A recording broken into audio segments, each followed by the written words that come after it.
Imagine a place not far from where you are today, in a time not unlike our own. Imagine a remote village nestled in hills, isolated from the outside world. The village, once a happy, prosperous place, over time lost its warmth. The people lost their way. Plagued by repeated maladies, the villagers scratched out a meager hand-to-mouth existence. They guarded any excess in anticipation for shortages sure to follow. The people lost hope in what was and lacked a vision for what might be. One day, one ordinary day, a stranger appeared strolling casually toward the village. The stranger, dressed in a fashion similar to the villagers, carried 2 ripe, juicy apples. He casually acknowledged each stupefied passerby and observer with a friendly greeting. The villagers were amazed and bewildered by the appearance of this stranger. They wondered first, where did he come from? Any passes into or out of the hills had long been blocked. And with even greater intrigue, they wondered, where did he get the fruit? Emboldened by the stranger's disarming manner, some villagers approached the man. He patiently answered their questions. He had passed through a tunnel in the mountains. The fruit was from orchards on the far side of the mountain. There the sun was bright, the rain was plentiful, and the water was clear and fresh. Astonished by the stranger's description of the world beyond the imprisoning mountains, the villagers brought the stranger before their elders. Though the tale was attractive, hard times had made the people rigid and skeptical.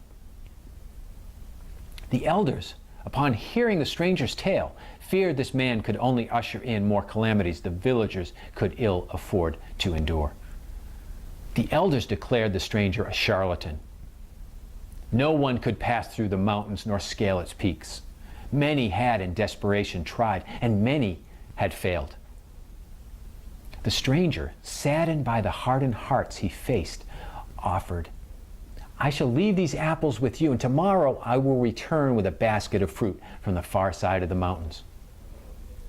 Amazed, but still doubting his claims, the elders dismissed the stranger, who wandered gleefully back up into the hills.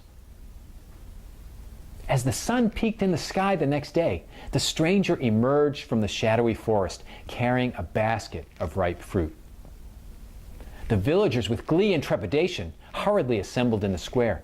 The elders imposed a calm upon the crowd, then began an inquisition to prove what they themselves already knew. There was nothing else for those villagers, no opportunity beyond those hills. This stranger was a fraud and a hoax. The stranger politely responded to every question and addressed every doubt. The villagers' spirits stirred with each word. The elders, sensing a willingness among the people to accept these wild claims, intensified their resolve to resist. The stranger offered to show the way. The elders balked. Even if those abandoned mine shafts could lead through the mountains, the route must be treacherous. Who could guarantee their safety? And if they did succeed in reaching the other side, who was to know what the stranger said was true? Could some forces of evil be waiting to enslave the villagers? Or worse? The stranger gazed kindly around the gathered throng.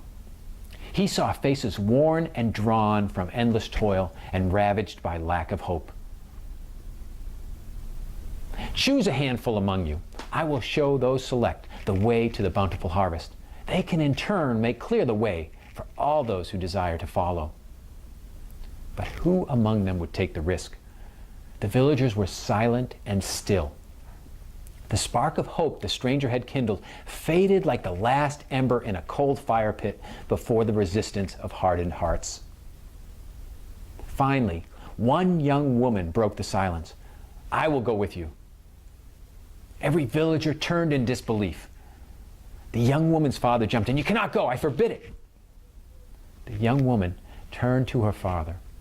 "I must go, Father.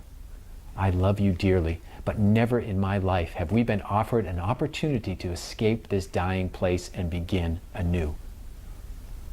"But you could be killed." Tears streamed from her eyes. "Then if I die, I will die awash in hope." "Then I will go with you. Others stepped forward. In the relative safety of the village square, a dozen or more joined the quest. What shall we bring? How shall we prepare? When shall we go? The stranger answered them, "Let us go as we are, now." And with that they set off. The elders scorned the group as the stranger led them off. Many of the villagers followed the party up into the hills. One by one they fell off and returned to the safety of the known. A storm began to blow. The stranger, undeterred, reassured the volunteers they would find relief in the shelter of the tunnel. They trekked on. Upon seeing the entrance of the old abandoned mine shaft, the resolve of some fell victim to fear. They abandoned the quest before it had begun in earnest. Only 5, led by the young woman and her father, dared venture into the mine shaft with the stranger. The cavern was cold and dark, the still air dank and heavy, the way foreboding.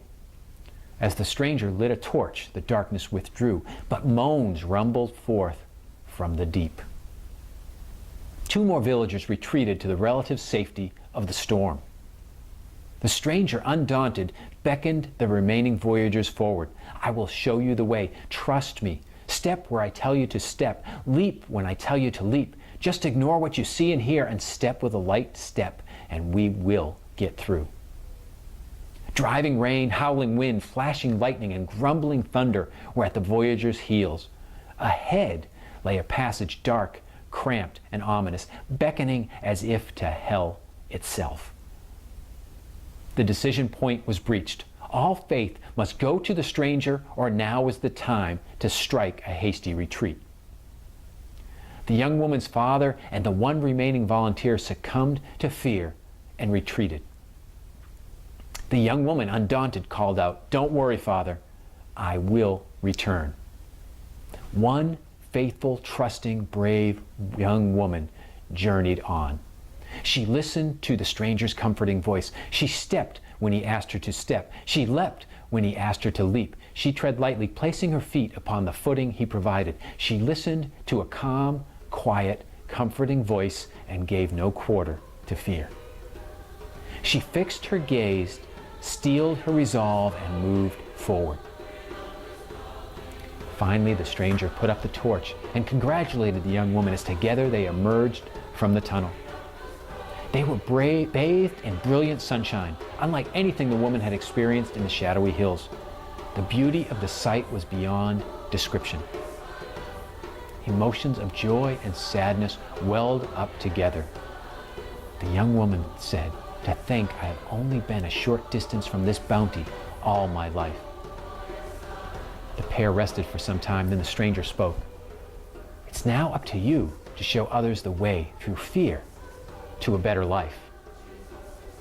It's up to you to show others a way through fear to a better life. It's up to you.